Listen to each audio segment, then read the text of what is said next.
పోతేనే మనం సర్వపల్లి రాధాకృష్ణ ఫాలోవర్స్గా ఉంటాము. ఆయన కూడా ఛాలెంజెస్ తీసుకొనే వెళ్ళాడు.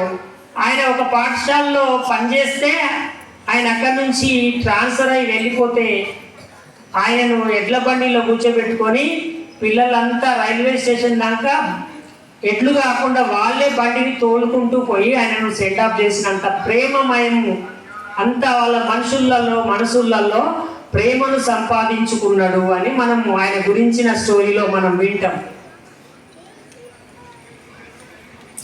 అంటే ఆయన పిల్లలతో ఎట్లా డీల్ చేశాడు, వాళ్ళకి అంత ఎఫెక్షన్ ఎందుకు ఉంది, అంత ప్రేమ ఎందుకు వచ్చింది ఆయన అంటే ఆయన చాలా విషయాలు ఆ పిల్లలకి చదువుతో పాటు ఆ జీవన నైపుణ్యాలను ఎట్లా మెసులుకోవాలి, మానసిక పరిపక్వతలను పరివర్తనలను అన్నిటినీ బోధించినాడు. అంటే మా జీవితాల్లో ఏదో వెలుగు నింపాడని ఒక ఫీలింగ్ వచ్చింది.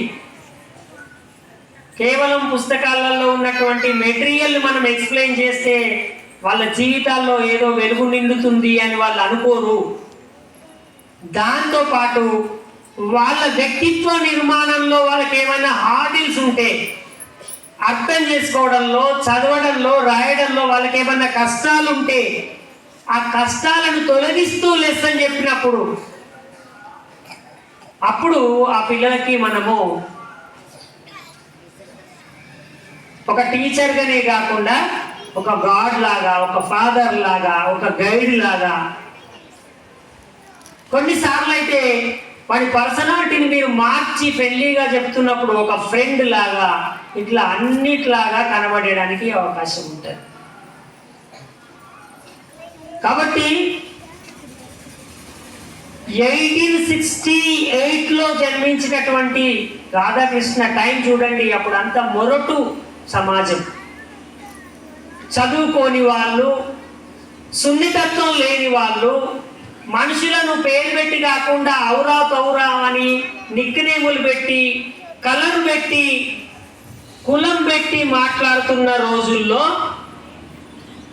ఆయన ఎంత ఉన్నతంగా ఆలోచన చేసి పిల్లల విద్యాబుద్ధులు చెప్పి అంత గొప్ప స్థాయికి ఎదిగినాడో మనం అర్థం చేసుకుంటే, మనం ఇంత ఆధునిక సమాజం అంటే 1868 అంటే ఇప్పుడు మనం 2023-25లో ఉన్నామంటే 150 years కంటే ముందు ఉన్న సమాజం గురించి ఆలోచించండి.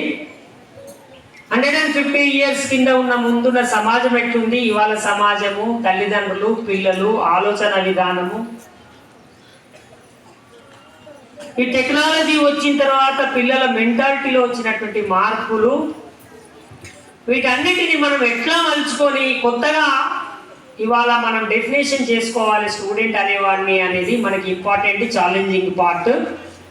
సో అందరు టీచర్లు కూడా మారిన తల్లిదండ్రుల ప్రవర్తన, విద్యార్థుల ప్రవర్తనను సున్నితంగా అర్థం చేసుకొని రేపటి తరానికి కావాల్సినటువంటి ఒక సున్నితత్వాన్ని, సెన్సిటివిటీని పిల్లల మనసులలో వేస్తూ ఒక మంచి పిల్లలని తయారు చేసేటువంటి ఒక క్లాస్ రూమ్స్గా మీ అందరి క్లాస్ రూమ్స్ రేపు ఉండాలని, అందుకు మీరు ఇంకా కాస్త మిమ్మల్ని మీరు మెరుగుపరచుకోవడం కోసము కావాల్సినటువంటి పుస్తకాలను చదువుతారా, వీడియోలను చూస్తారా, ఇంకా కొంత జ్ఞానాన్ని, ఆ జ్ఞానం ద్వారా ఇంకా కొంత పరిపక్వత చెందినటువంటి ప్రవర్తనని, మనస్తత్వాన్ని కూడా పెంపొంది